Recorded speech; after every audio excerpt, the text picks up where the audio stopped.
Amada Iglesia, buen día.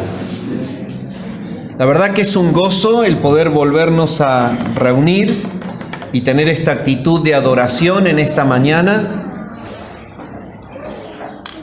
No solamente que disfrutamos entregarle al Señor la alabanza y la adoración de nuestro corazón, sino que observamos que ella misma es para nuestro gozo y nos edifica. Les invito, mis amados, a que en esta mañana vayan a la primera carta del apóstol Juan.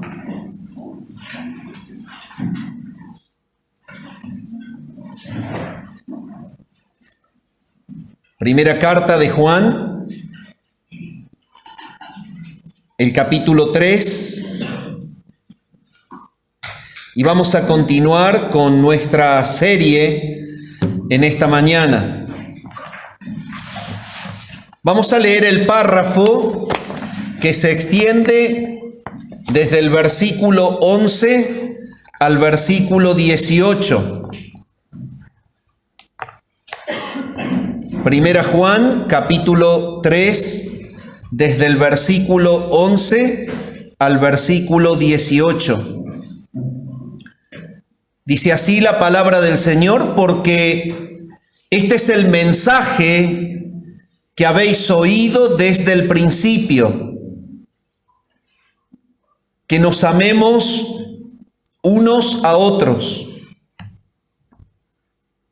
no como Caín, que era del maligno y mató a su hermano. ¿Y por qué causa le mató?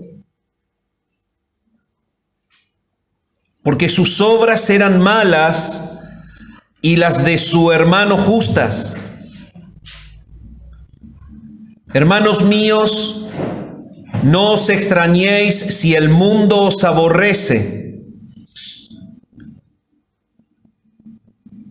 Nosotros sabemos que hemos pasado de muerte a vida en que amamos a los hermanos. El que no ama a su hermano permanece en muerte. Todo aquel que aborrece a su hermano es homicida. Y sabéis que ningún homicida tiene vida eterna permanente en él. En esto hemos conocido el amor, en que Él puso su vida por nosotros. También nosotros debemos poner nuestras vidas por los hermanos. Pero el que tiene bienes de este mundo y ve a su hermano tener necesidad y cierra contra él su corazón, ¿cómo mora el amor de Dios en él? Hijitos míos, no amemos de palabra ni de lengua, sino de hecho y en verdad. Hasta aquí nomás la lectura en la palabra del Señor. La palabra de Dios está llena de contrastes. ¿Qué quieres hacer tú en tu casa cuando pretendes que un ambiente quede bien presentable? Intentas combinar los colores. Y está la técnica del contraste. Hay colores que cuando contrastan con otros, realmente impactan a la vista de una manera diferente y profunda. La Biblia está llena de contrastes. Y el contraste de la palabra de Dios es el contraste entre la vida y la muerte, es el contraste entre la luz y las tinieblas. Y Juan justamente está llevando a los creyentes en aquella época a que puedan observar un contraste. Así como en los pasajes anteriores que venimos desarrollando, Juan llevó a la iglesia a que puedan observar el contraste entre una vida de pecado y una vida de santidad, En este párrafo, Juan está llevando a los creyentes a que observen un contraste. Es el contraste entre el amor de los que han nacido de nuevo y el odio de los que no tienen vida.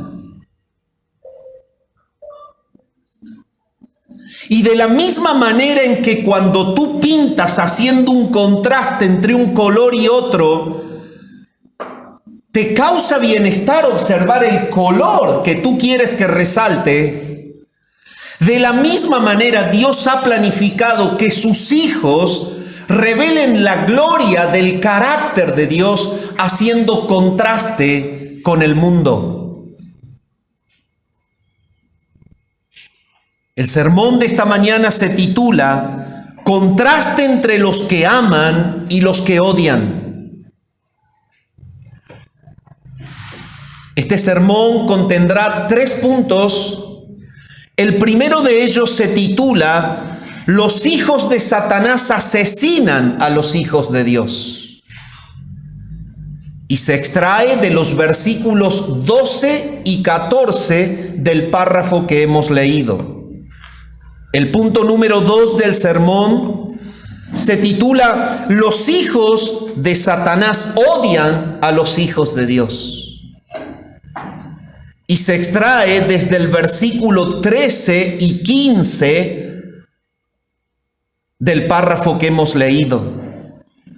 Y el tercer punto del sermón se titula Los hijos de Satanás son indiferentes hacia los hijos de Dios.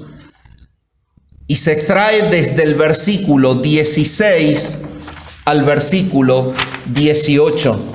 Primer punto del sermón, los hijos de Satanás asesinan a los hijos de Dios. Si es tan amable, acompáñenme en la lectura al versículo 12 y 14, que dice, no como Caín, que era del maligno y mató a su hermano. ¿Y por qué causa le mató?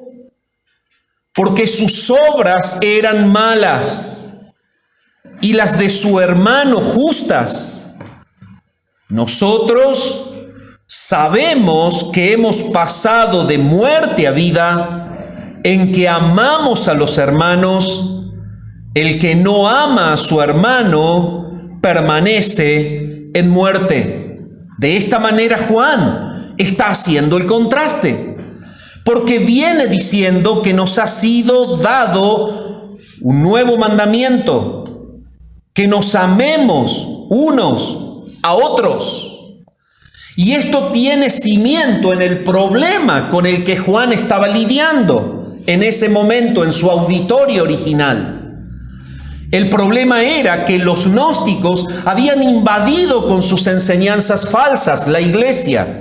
Y una de las enseñanzas gnósticas era justamente esta, que ellos estaban en una casta elevada, inalcanzable, y por ese motivo tenían verdadero desinterés y aborrecían a los verdaderos creyentes. Pero Juan lleva a la iglesia a observar este contraste. Los verdaderos hijos de Dios son odiados por los que no tienen a Dios. Son asesinados por los que no tienen a Dios. Y son descuidados por los que no tienen a Dios. Este contraste tiene como objetivo principal, justamente, fortalecer, anclar a los creyentes en la seguridad de vida eterna que ellos gozan. Y entonces Juan comienza mostrando el aspecto oscuro de los que no aman. Y utiliza como ejemplo el ejemplo de Caín. Es que el asesinato es el mayor acto de odio y demuestra una ausencia de amor en una forma extrema, al límite. La ilustración que Juan usa para mostrar este acto de odio y esta ausencia de amor en los que no tienen vida es justamente tomar una porción del Antiguo Testamento que ellos conocen y mostrar la actitud de Caín. Caín, queriendo adorar a Dios, le ofreció un sacrificio a Dios.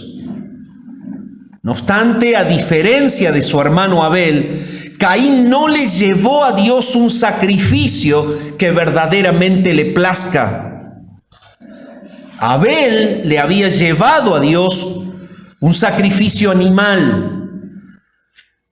Y esto sugiere que Abel tenía entendimiento de la redención, un corazón sensible, que aceptaba su pecado y que entendía que necesitaba de Dios para ser justificado.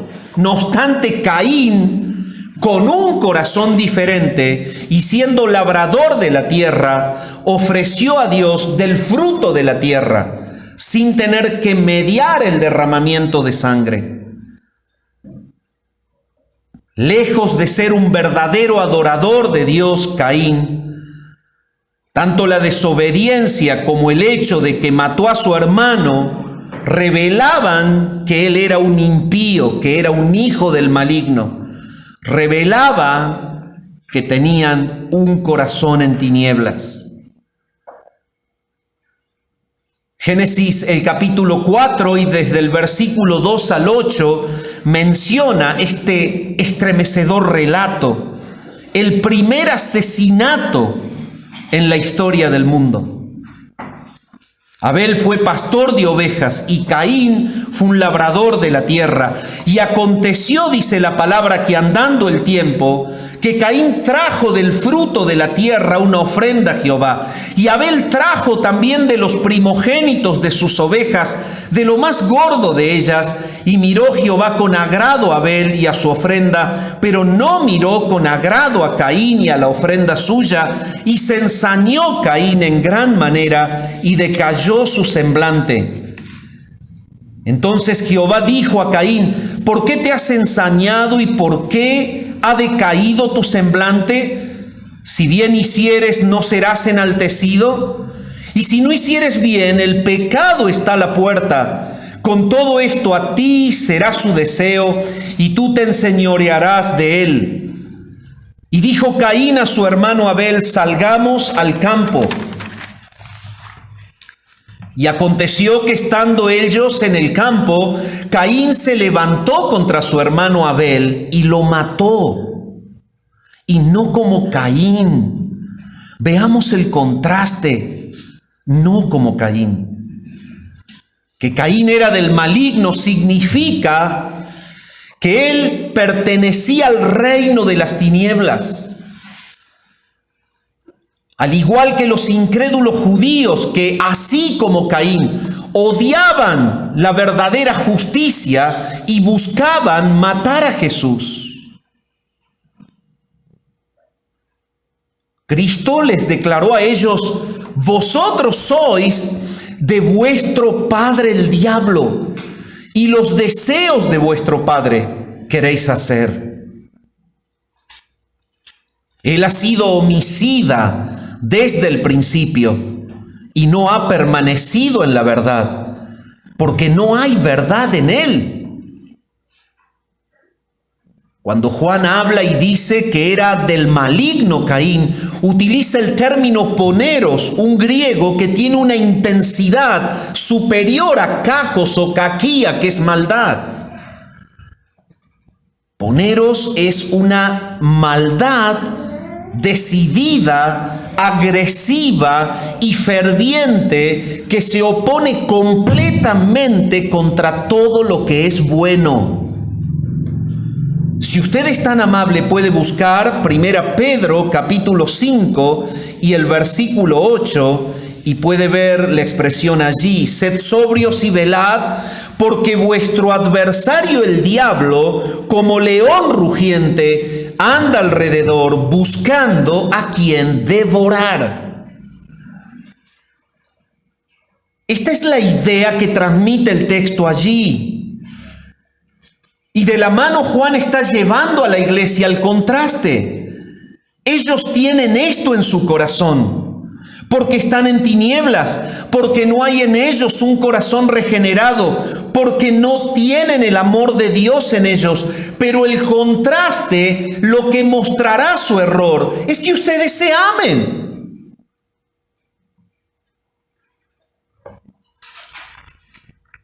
El significado de poneros es más profundo, va mucho más allá del término kakos.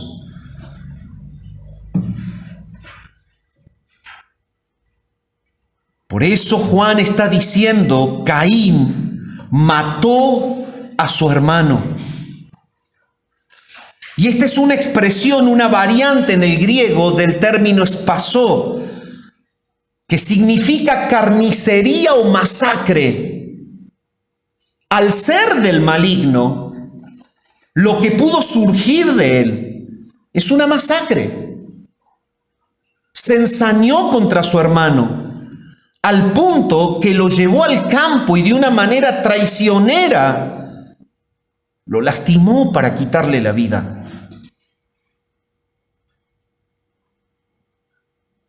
Este es el término que se usaba en los sacrificios antiguos y se puede observar en el hebreo antiguo cuando Dios mata un animal para sacar las túnicas y vestir a Adán y a Eva posterior a haber pecado en el huerto. Es el emblema mismo de la muerte. Y esto es algo tremendo. Que Juan tenga que usar esta figura para poder mostrar el contraste entre lo que significa haber nacido de Dios o seguir siendo hijo del maligno. Es tremendo. Usa el contraste de un acto aberrante de derramamiento de sangre para entender y que el cristiano comprenda lo que ocurre en el corazón de una persona cuando es odiada por el malo. Ellos asesinan a los hijos de Dios.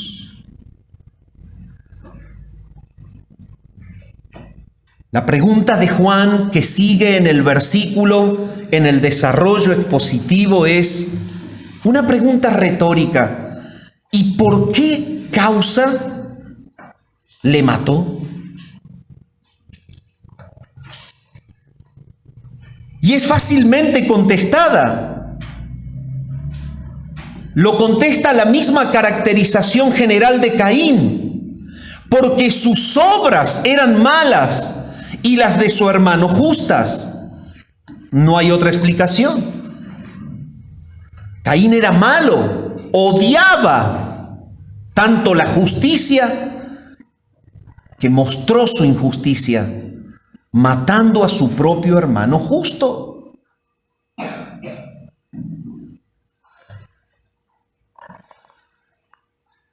Igual que Caín, nos revela la palabra, los impíos son molestados por los justos. Porque a través de las acciones rectas de los justos, los impíos son expuestos a sus falsas creencias, a las prácticas perversas, al olor de muerte que hay en su corazón. Por eso aborrecen a los justos.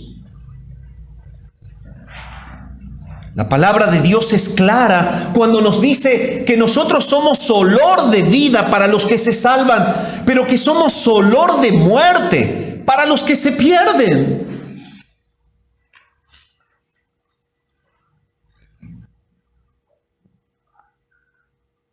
Pero qué desgarradores en el corazón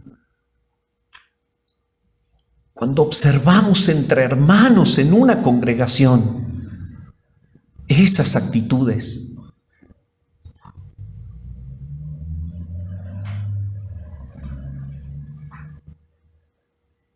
Por otra parte, Juan quiere contrastar y dejar en claro que aquellos que han pasado de muerte a vida tienen asegurada esa realidad en el contraste del amor que tienen por sus hermanos. Y es esto lo que Juan está queriendo hacer. Y si eres tan amable, por favor, acompáñame a 1 Juan, capítulo 4, el versículo 7 y el 12, que dice así: amados, amémonos unos a otros, porque el amor es de Dios. Todo aquel que ama es nacido de Dios y conoce a Dios. Y si usted se desplaza al versículo 12, va a ver el contraste. Nadie ha visto jamás a Dios. Si nos amamos unos a otros, Dios permanece en nosotros y su amor se ha perfeccionado en nosotros. Aquí está el contraste. El amor del verdadero Hijo de Dios muestra que Dios está en él, en contraste con los que odian, porque son de su padre, el diablo.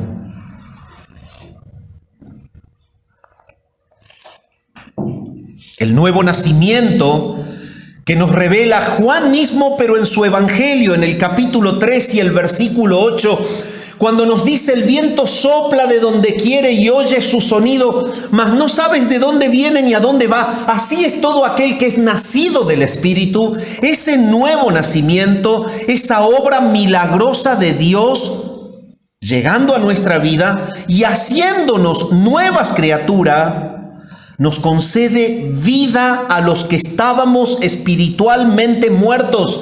Pablo está diciéndole a los corintios en la segunda carta, capítulo 5 y versículo 17, de modo que si alguno está en Cristo, nueva criatura es. Las cosas viejas, esa falta de amor, esa competencia, esa envidia, ese odio, ha dejado de ser. Hermano amado, Dios contrasta la vida en nosotros cuando amamos a los que son de Él.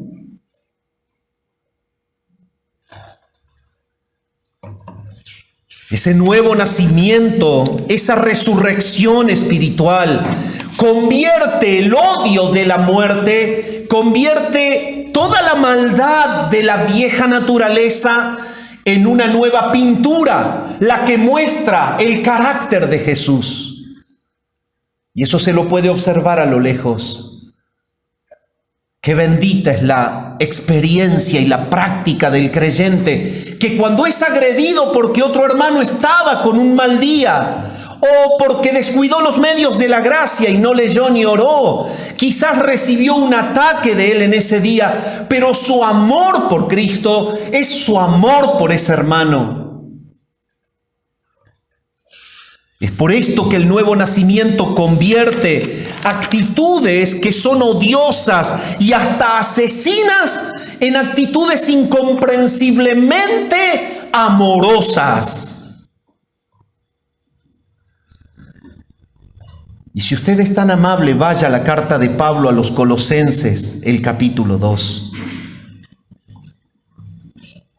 Pablo, escribiendo a los Colosenses, en el capítulo 2 y el versículo 11, dice: en él también fuisteis circuncidados con circuncisión no hecha a mano, al echar de vosotros el cuerpo pecaminoso carnal en la circuncisión de Cristo. Esto es algo tremendo. Ha sido echado de nosotros el cuerpo pecaminoso y carnal en la circuncisión de Cristo. Y por tanto, conociendo esto, Juan le recuerda a sus lectores que todo aquel que no ama no ha recibido vida espiritual, sino que permanece en condición de muerte espiritual. Y esto es lo que a veces conflictúa tanto. Porque al estar dentro de una iglesia hay tanta gente que no ama, que nos confundimos viéndole la camiseta de la institución. Tienen la camiseta de la institución. Tienen la religiosidad y la conducta de la congregación. Pero no tienen el amor que manifiesta la vida. Y el odio, la transgresión, las conspiraciones, la habladuría, el celo, la envidia, pasan a institucionalizarse en las congregaciones, como si Dios lo tolerara. Juan está diciéndonos esto porque este era el problema de ellos. ¿Saben que los gnósticos se congregaban con los verdaderos? todos los domingos, o para ellos los sábados, y estaban con ellos y se vestían igual, y estaban en medio, y hasta practicaban esas oraciones y escuchaban la palabra, pero cuando se reveló su corazón, la manifestación fue que había dos reinos en contraste: el reino de las tinieblas y el odio por los verdaderos, el reino de la luz y el amor por los hermanos. Y quiero llevarte en esta mañana a la meditación al finalizar este primer punto. ¿Has meditado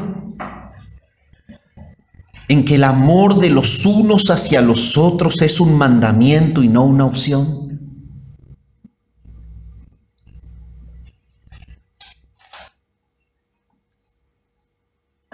Amados, se desarrolla nuestra vida cristiana y tratamos al amor como una opción en nuestra escala de valores.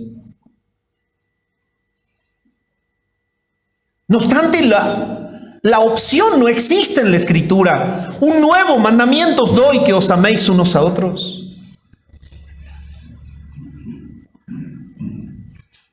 En segundo lugar, ¿cuál es tu manera práctica? ¿Cuál es tu compromiso con el reino? Dime, ¿qué entiendes por tu vida cristiana? La práctica de una conducta religiosa de domingo y todo está bien. Y es por eso que voy a la pregunta: ¿cuál es tu compromiso con el amor mandado por Jesús hacia tus hermanos? ¿Cuál? ¿Has hablado o visitado a alguno de ellos en la semana? ¿Sonó el celular intempestivamente de alguno que nunca pensó que nadie de la iglesia les llamara?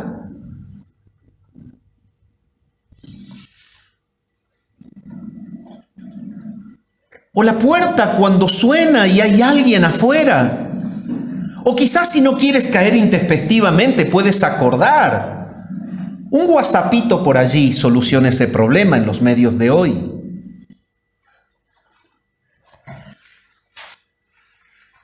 Amados, ¿hemos orado por cada uno de los hermanos de la iglesia en esta semana? Ah, no, hermano, pero Juan no se refiere a eso, se refiere a amar. ¿Y qué te crees que es amar?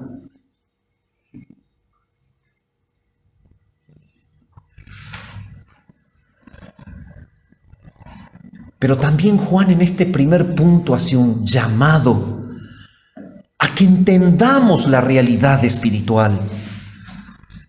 ¿Recibís ataques de los impíos de tu alrededor por causa de tu testimonio de fe?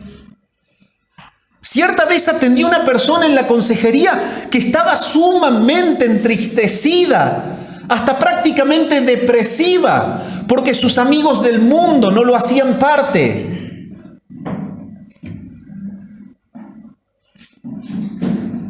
Pero es que qué triste fue ver una depresión por algo que debió causar gozo. El problema es cuando el mundo se siente muy cómodo contigo, algo pasa. Posiblemente no estés hablando de la cruz, posiblemente la palabra de la redención y la muerte de Jesús no esté en tu boca, sino que lo que ellos hablan debe ser tu diálogo para que tú puedas ser parte de ellos. Estamos en este mundo, no somos de este mundo. ¿Cómo canalizamos el odio de los que realmente están en las tinieblas para con los que estamos en la luz? ¿Descansás en saber que es propio y natural que los hijos del diablo odien a los hijos de Dios?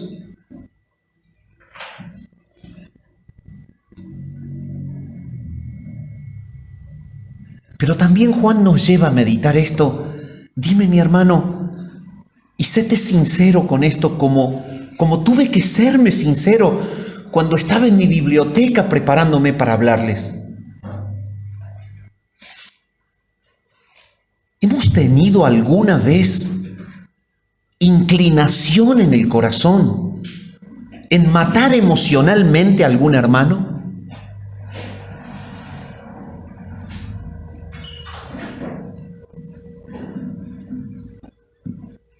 Mire, pastor, usted no me vaya a querer decir que yo voy a tener ganas de matar a alguno. No, no me estoy refiriendo a eso. Se sobreentiende que no.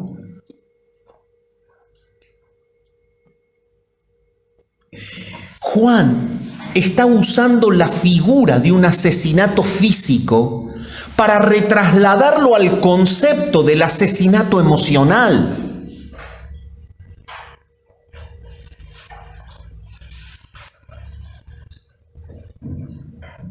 No hablar a un hermano, ser indiferente para con un hermano, no importarme el problema del hermano, no escucharlo cuando me cuenta su necesidad, no interesarme en que su vida puede estar mejor, es asesinarlo emocionalmente.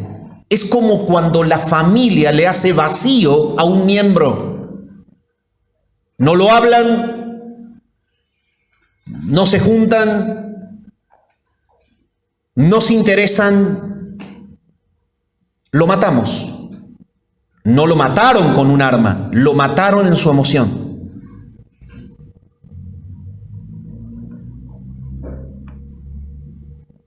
Muchas veces me ha tocado incursionar en la iglesia desde el plano pastoral, en estas cuestiones, los grupismos, con a ver, vení, ¿por qué actúas así con tal persona? Mire, pastor, lo que pasa es que yo con tal persona me siento tan cómodo para tratar, pero hoy es tan pesado aquel.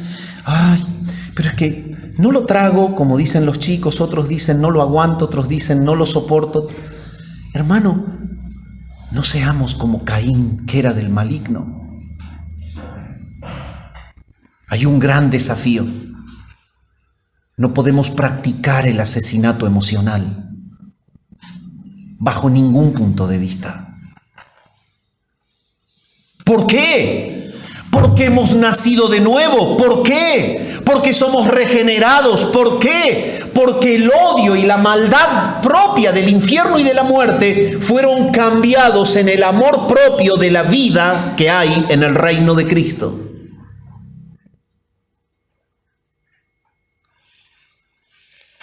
Es que esa persona es tan tímida, entonces yo no sé, pero entonces ¿qué estás buscando? ¿Una relación facilista?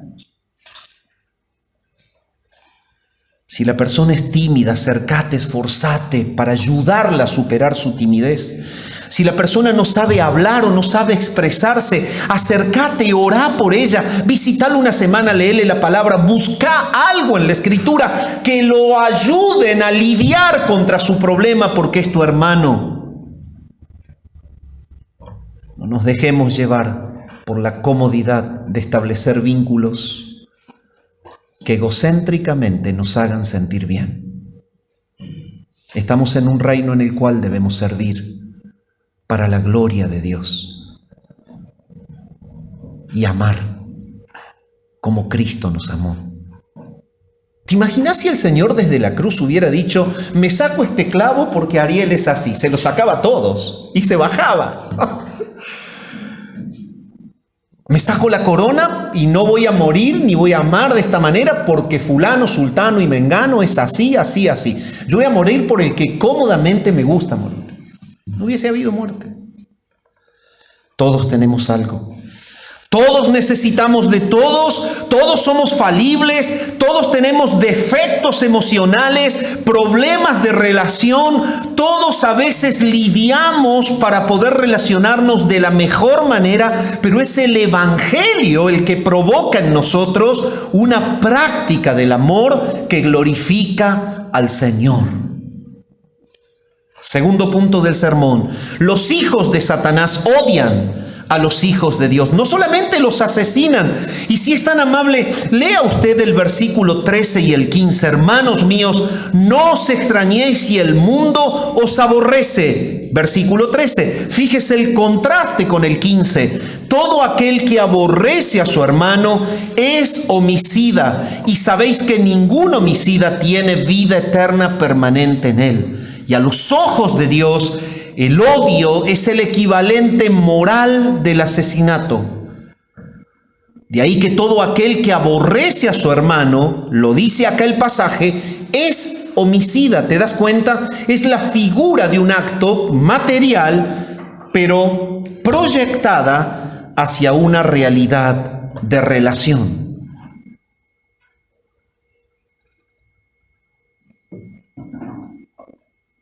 Es cierto que solo un pequeño porcentaje de personas matan realmente a alguien. Eso es verdad, nadie lo discute. Pero muchos más. Y hay un número incontable que han estado tan enojados, pero tan airados con otro, que tuvieron muchas ganas de hacerlo.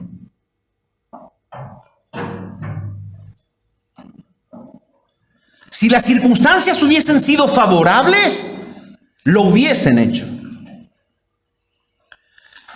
Y no hubiesen temido las grandes y tremendas consecuencias que habrían sufrido. La única diferencia externa entre el asesinato y el odio es el hecho en sí. Porque las actitudes son iguales y es esto lo que Juan les está diciendo.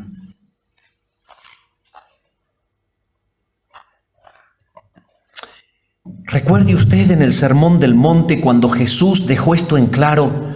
Oísteis que fue dicho a los antiguos, no matarás. Y cualquiera que matare será culpable de juicio. Pero yo os digo que cualquiera que se enoje contra su hermano será culpable de juicio. Ay, ay, ay. Esto me desarmó. Y para colmo estando solo.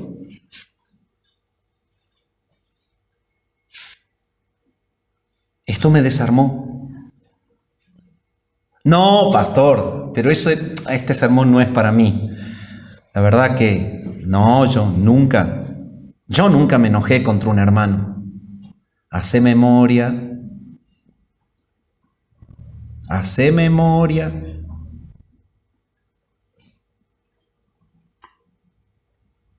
El Señor dice, cualquiera que se enoje contra su hermano será culpable de juicio, y cualquiera que le diga necio a su hermano será culpable ante el concilio, y cualquiera que le diga fatuo quedará expuesto al infierno de fuego.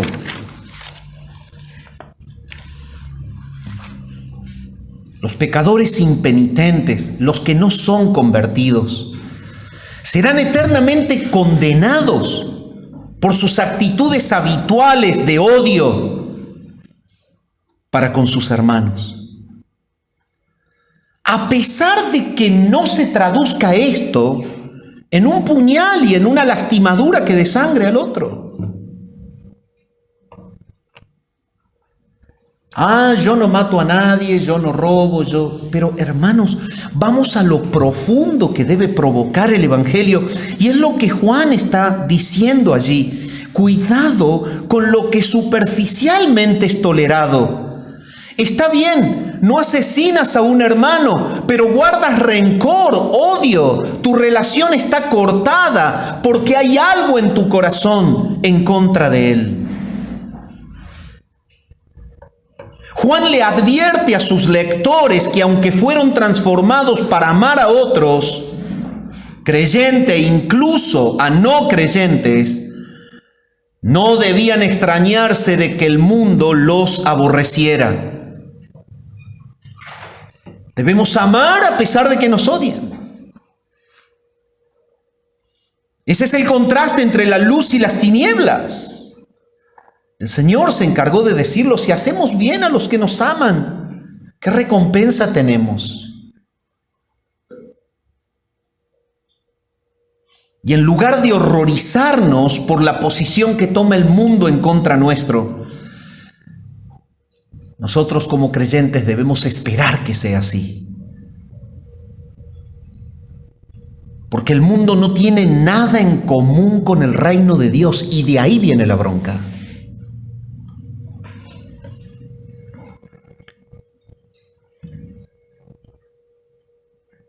permanentemente ellos están sintiendo que nosotros, a pesar de estar en silencios, somos una reprensión frente a su pecaminosidad.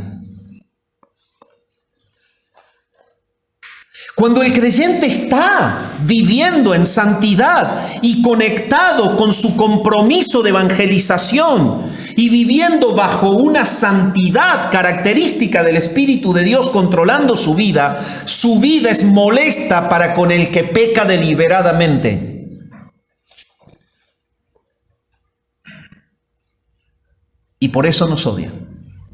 Bueno, es lo que Juan está diciéndoles. No se extrañen si el mundo les aborrece. Es que tenían metido en medio a personas que no eran del Señor. Estos estaban en la casta, nadie llegaba allí, pero aborrecían a los hermanos. No tenían una actitud de compasión, ni tampoco de un amor ferviente por ellos. La expresión "no os extrañéis" se traduce del verbo taumazo en el griego y significa simplemente un asombro, una maravilla o una sorpresa que nos golpea. Hoy me tiene bronca. Ay, no me quiere.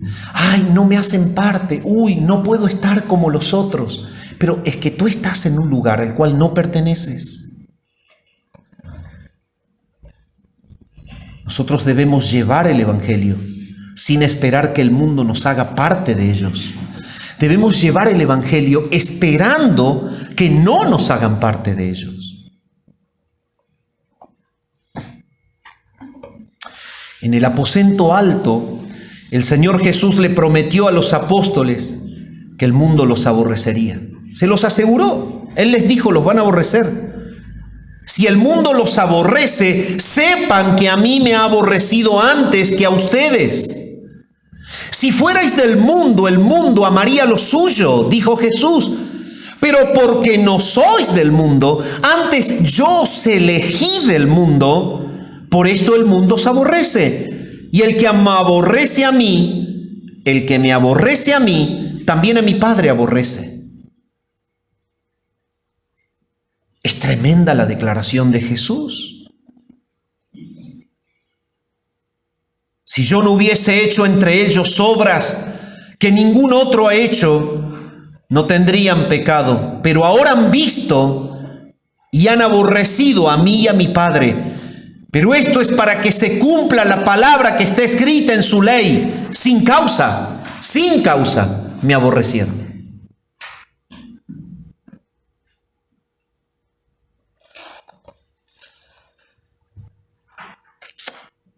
Hay un problema real cuando nos extrañamos de que el mundo nos aborrece, pero hay un problema más profundo y es cuando el cristiano está triste porque no es uno más como los del mundo. Ese es el otro problema. Y los hijos de Satanás odian a los hijos de Dios. Eso es lo que dice Juan allí. Está llevando a los creyentes al contraste que los confirma y los afirma. Gócense en algo, ustedes son verdaderos, han nacido de nuevo. No hay compatibilidad entre la luz y las tinieblas, por eso pasa eso. Por eso ellos no los quieren.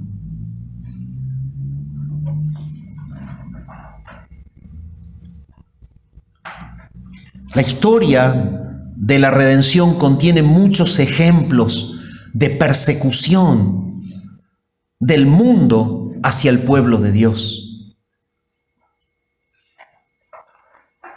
Los contemporáneos de Jesús lo odiaron y trataron de matarlo después de escucharle solo un mensaje. No le dieron una segunda oportunidad. Con el primer mensaje, él se escabulló entre ellos porque lo mataban. Los dirigentes de la nación conspiraron contra él para matarlo. El mundo odió a los apóstoles. Todos ellos, menos Juan, fueron asesinados.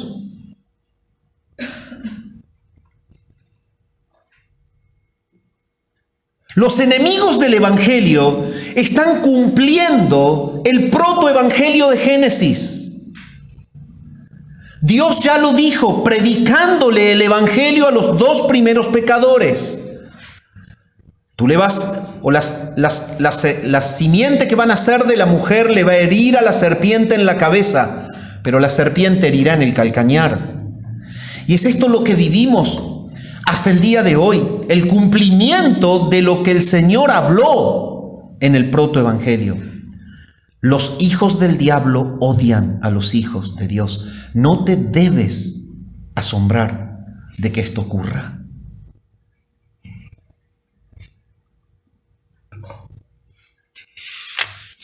Hoy mismo hay creyentes que están muriendo bajo la persecución de los sistemas represores. Y debemos entender que el diablo sigue odiando a los hijos de Dios.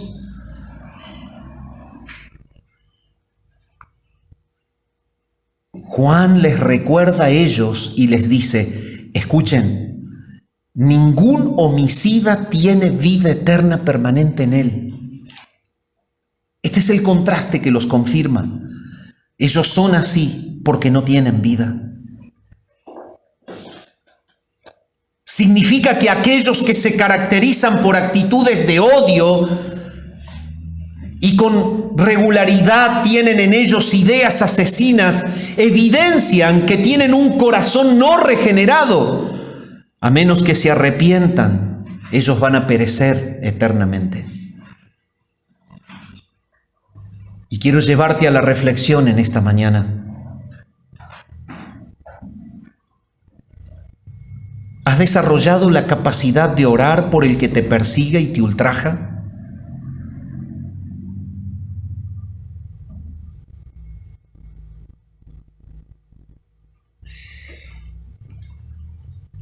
No, pastor, pero eso no dice ahí. No, sí lo dice.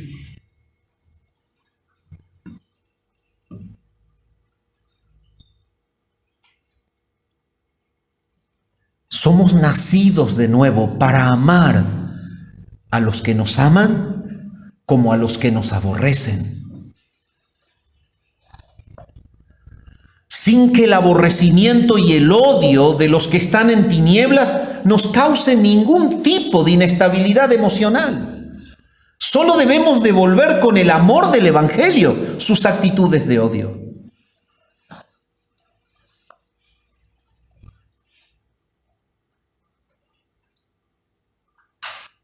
¿Sigues lamentándote cuando el mundo no te hace parte de ellos?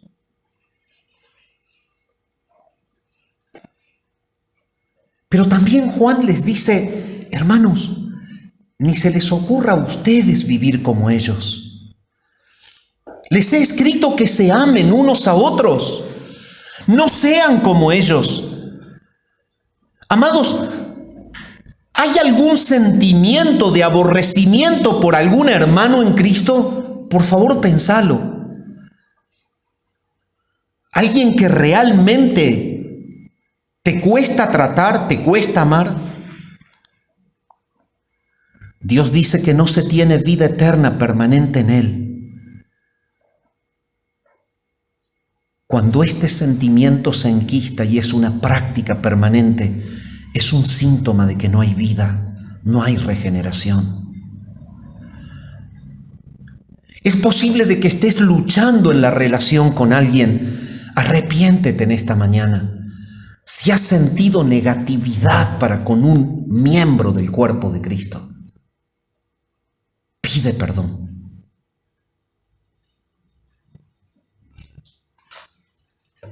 Supera las ansias de guardar el rencor, de tomar una posición voluntaria en que lo tuyo es la razón y el otro siempre está mal. Entiende que en la regeneración hay posibilidad, capacidad para amar, y ese amor quita el rencor.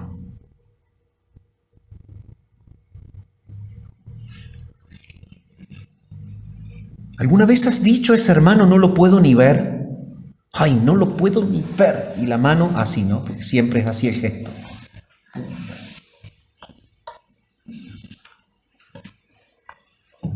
Qué triste.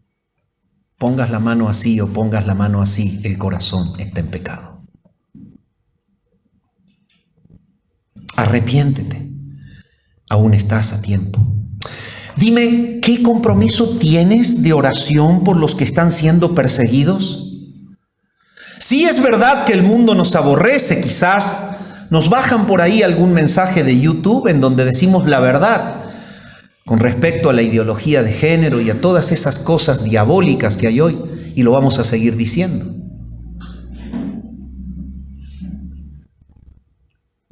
Pero hay quienes dan su vida hoy por Jesús. Oramos por ellos.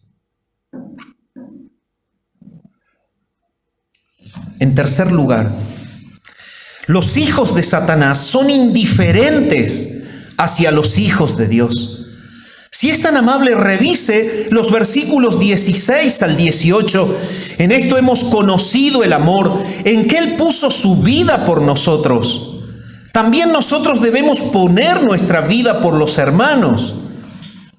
Pero el que tiene bienes de este mundo y ve a su hermano tener necesidad y cierra contra él su corazón, ¿cómo mora el amor de Dios en él?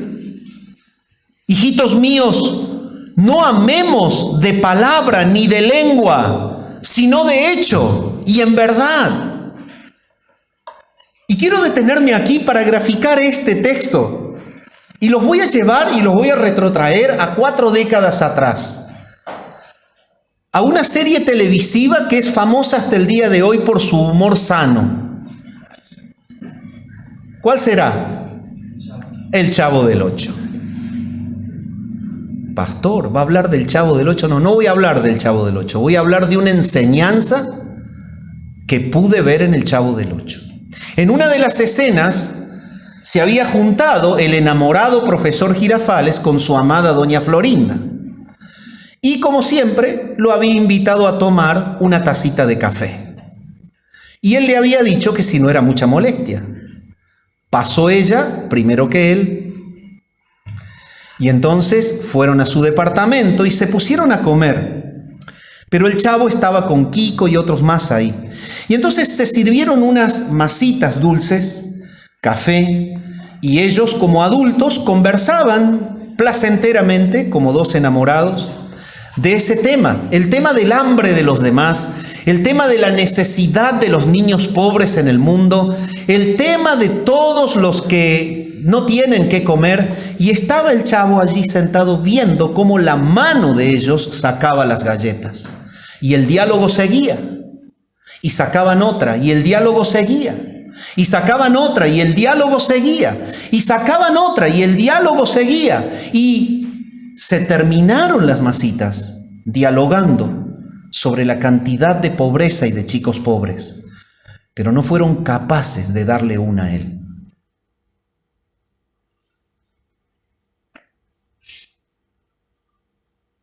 Y sabes una cosa, somos cristianos muchas veces de la boca para afuera. Nuestro ropero está lleno de camperas que usamos en un invierno y después, para que la sociedad no nos vea repetir ropa, la cambiamos por otra. Pero hay otros que tiritan de frío. Abrimos nuestros muebles y tenemos el par de zapato de verano, el par de zapato de invierno, el par de zapato de primavera, el par de zapato de playa, el par de zapato de trabajo, el par de zapato de centro, el par de zapato de deporte, el par de zapato, el par de zapato, el par de zapato y el otro par de zapato, pero hay gente descalza.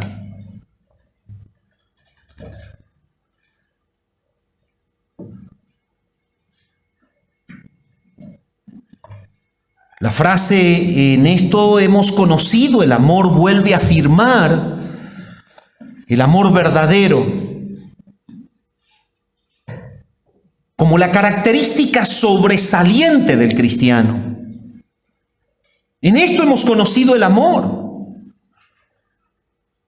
El hecho de que Dios nos haya conocido en la eternidad Ha sido materializado en que nosotros le hemos conocido a Él, porque Él nos ha buscado, porque nos escogió en la eternidad, nos ha llamado con un llamamiento irresistible, transformador, efectivo.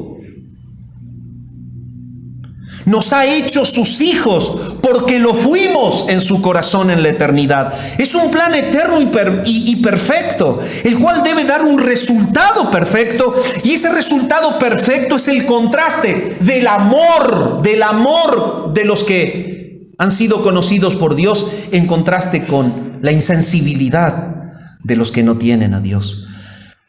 Y por eso este punto se llama: los hijos de Satanás son indiferentes hacia los hijos de Dios, pero no es así con nosotros. Por la gracia de Dios, una amorosa disposición de renunciar a todo por ayudar a otros es lo que impregna las actitudes de los creyentes. Y esto es lo que resplandece en sus vidas y los identifica de los que dicen ser, pero no lo son. El Nuevo Testamento contiene varios ejemplos que son maravillosos de un amor tan sacrificial. Está lleno el Nuevo Testamento de esto. Uno de los tales, por ejemplo, fue el hermano Epafrodito, a quien el apóstol Pablo elogió ante los filipenses. Mas tuve por necesario enviaros a Epafrodito, mi hermano y colaborador y compañero de milicia, vuestro mensajero y ministrador de mis necesidades, porque él tenía gran deseo de veros a todos vosotros, y gravemente se angustió porque habíais oído que había enfermado. Pues en verdad estuvo enfermo a punto de morir, pero Dios tuvo misericordia de él, y no solamente de él, sino también de mí, para que yo no tuviese tristeza sobre tristeza. Así que le envío con mayor solicitud, para que al verle de nuevo os gocéis y yo esté con menos tristeza. Recibidle pues en el Señor con todo gozo, y tened en estima los que son como él, porque por la obra de Cristo estuvo próximo a la muerte, exponiendo su vida para suplir lo que faltaba en vuestro servicio por mí. ¿Saben? ¡Qué maravilla si el reino de Dios está lleno de epafroditos reformados hoy! Esto sería hermoso. Los que están dispuestos a todo para extender el reino, los que no niegan nada, los que han superado el egocentrismo carnal y tienen una entrega total como Él la tuvo. Así debemos ser los creyentes, a pesar de que los del mundo sean insensibles para con nosotros. Eso no debe estar en nosotros. Ese es el contraste que presenta Juan. Pablo estuvo también dispuesto a entregar su vida.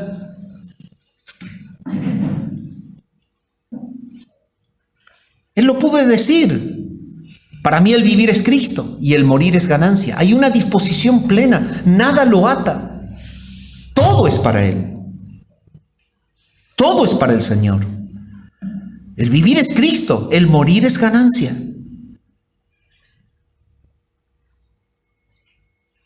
Pablo pudo observar el modelo de Jesús y por eso siguió su ejemplo, porque el Señor en la cruz dio su vida por todos aquellos que creen.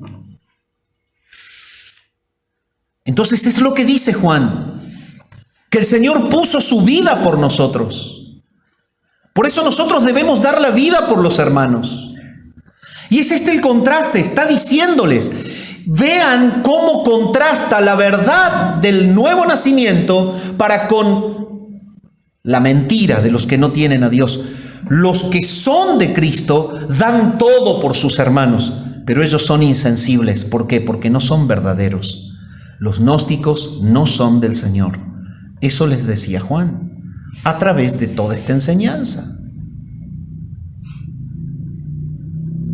La expresión puso su vida por nosotros es propia del apóstol.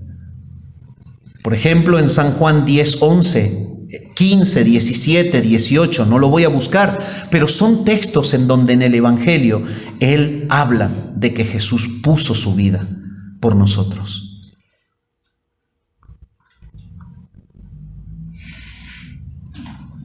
No solo es que habla de poner su vida, sino que se despoja de algo importante. Está dispuesto a entregarlo todo. Y Pablo también lo escribe y muestra cómo Jesús, por salvarnos, no estimó el ser igual a Dios, se despojó a sí mismo. Él vino a este mundo, Él lo dio todo. Se despojó de lo suyo, por amor. Y por esto Juan nos exhorta como lectores, como seguidores de Cristo, a que nosotros también demos todo por nuestros hermanos.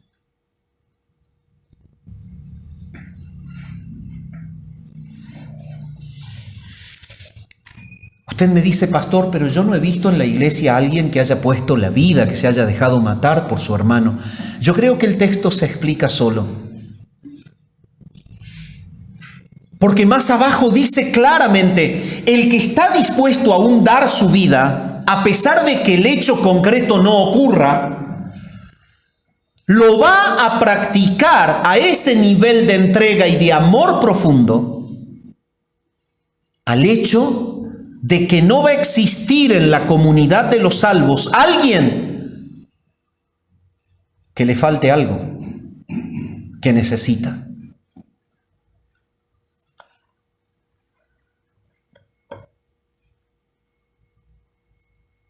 La indiferencia egoísta de los incrédulos contrasta de una manera profunda con el amor generoso, compasivo, práctico de los creyentes que exhiben una entrega por Jesús.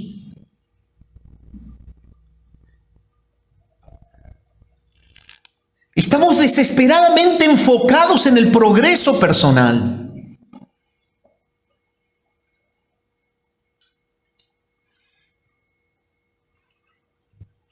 Pero no estamos desesperadamente enfocados por la satisfacción de la necesidad de un amado hermano.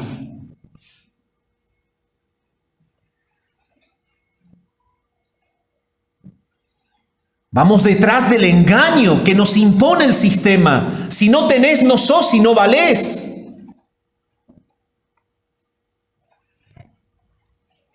Hay un ropero en la iglesia. Hay mucha ropa en nuestro placar que tiende a levantar nuestro ego y que muchas veces ni usamos.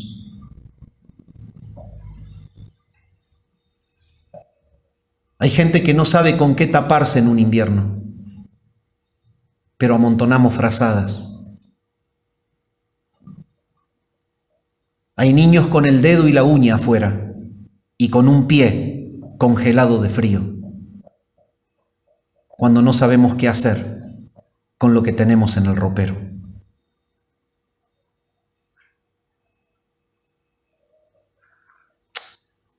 Si no sabemos ir hacia la necesidad del otro, ¿cómo pues podemos decir que el amor de Dios reposa en nosotros?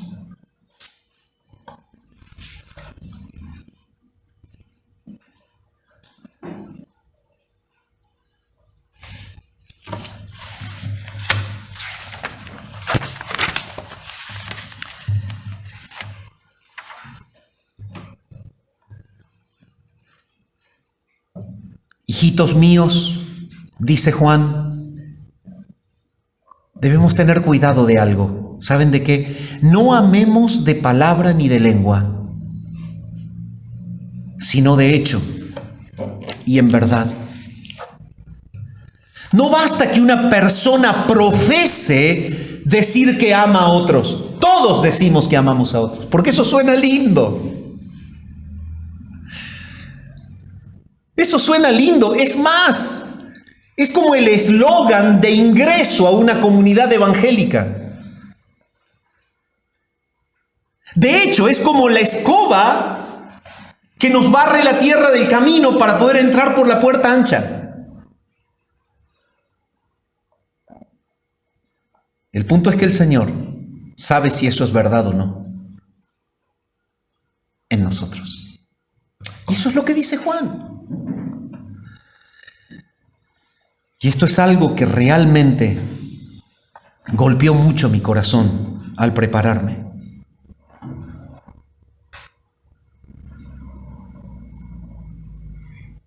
La prueba de que tenemos amor verdadero y que somos hijos de Dios no reposa nunca en sentimientos, sino en acciones. Los sentimientos no alcanzan.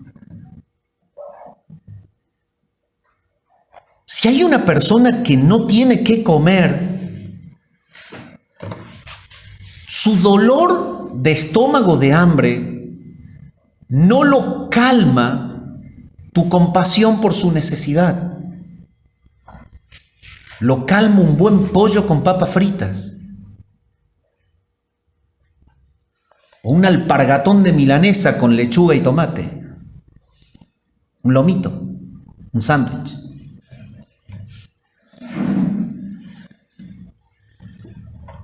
Ah, pastor, pero eso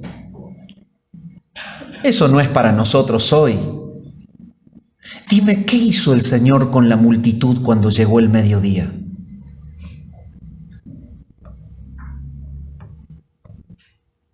¿No tuvo compasión del hambre de ellos?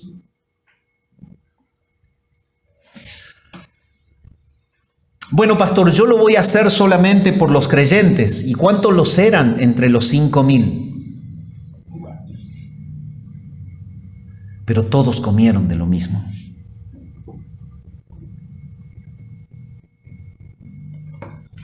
La iglesia tiene un ministerio de misericordia y me encanta que este sea una de las porciones que siempre estén identificando ese ministerio.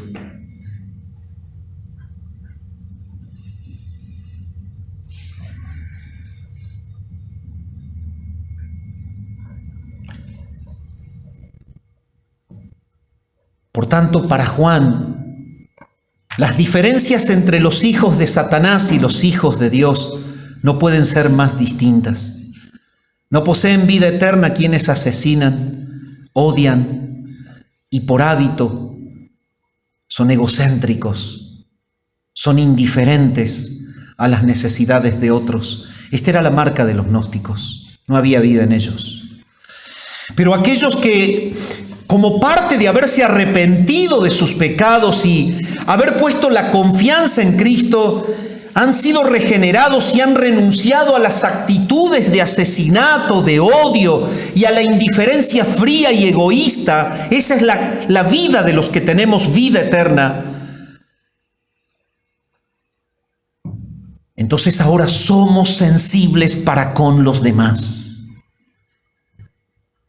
Y es por eso que el Señor le manda al apóstol Santiago a decir: la religión pura y sin mácula delante de Dios el Padre es esta: visitar a los huérfanos y a las viudas en sus tribulaciones y guardarse sin mancha del mundo. Amado, ¿eres consciente de que el Señor puso su vida por ti?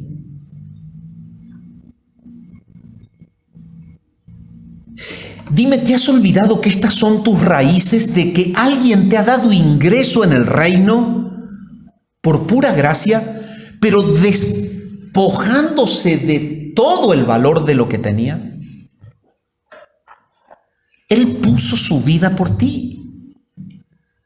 Cuando Juan dice esto, dice: ¿cómo es posible que nos aferremos y no demos cuando recibimos todo? Y la pregunta que surge de aquí es: ¿estás dispuesto a darlo todo por un hermano? Sí, excepto cuando me molesta en la siesta. Para. Ay, qué depresión si me dicen eso. Yo lo puedo llevar en el auto, pero siempre y cuando no lo haya sacado recién del lavadero, porque vive en una calle de tierra. ¿Estamos dispuestos a darlo todo por el hermano?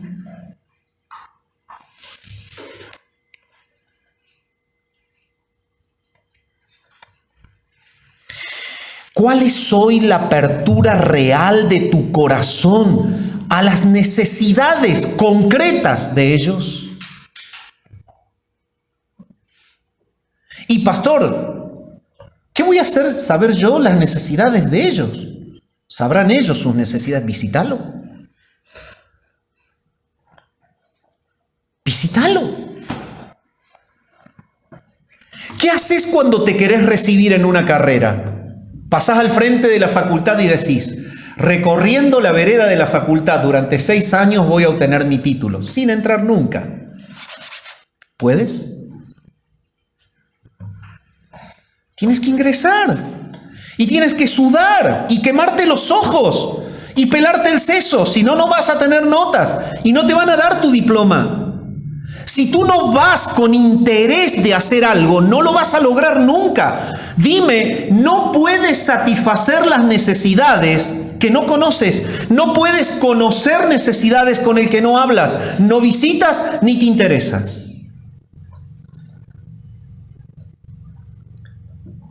¿Tu vínculo con los bienes de este mundo sigue siendo egocéntrico?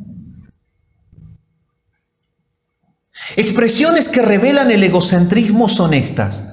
Lo que tengo es mío. Error. Mañana el Señor dice, no tenés más nada tuyo, y no tenés más nada tuyo. No es tuyo, es de Él.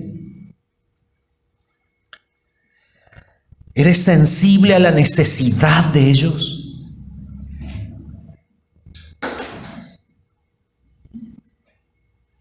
En esto la práctica es dar. No sirve la compasión emocional. La práctica es dar.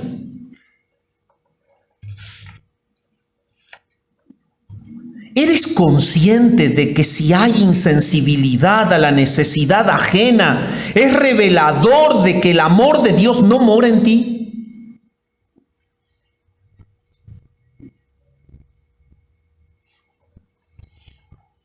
Y por último, la reflexión es esta. Podemos decir con total certeza que nuestro amor práctico ¿es una copia fiel de nuestro amor verbal?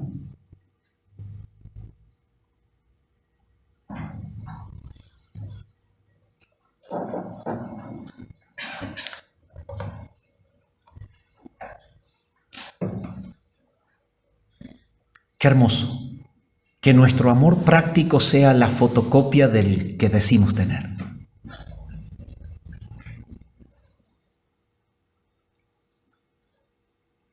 ¿Saben? Puede haber en el auditorio alguna persona que aún no conoce a Jesús. Aquel que nos ha amado al punto que entregó todo. ¿Sabes? Es necesario que si tienes aún pecado en tu corazón sin confesar, puedas entender que arrepintiéndote en esta mañana, confesando tu pecado, recibiendo a Jesús como tu Señor y Salvador, puedes tener vida y vida eterna. Esto es estar en luz. Y si todavía no te has arrepentido de tu pecado, ven a Jesús, pídele perdón, porque Él lo dejó todo por amor, para darnos vida eterna.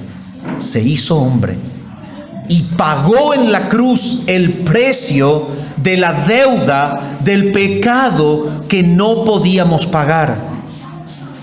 Si tú en esta mañana no tienes la capacidad de sentir amor por el otro, es porque aún no has conocido el amor de Dios. Ven a Jesús, pídele perdón. La manera de poder experimentar amor por el otro es haber experimentado el amor que Dios tiene por ti mismo cuando tú te arrepientes y le pides perdón.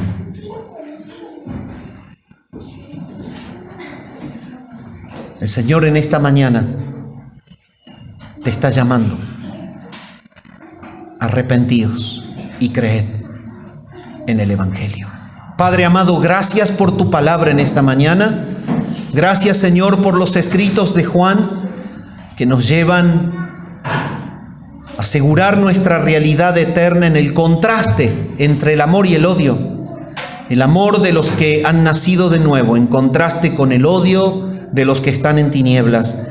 Señor, que pueda ser visto este contraste en todos los miembros de la iglesia, por ser personas que aman, no solamente a los que los aman, sino también a los que los aborrecen.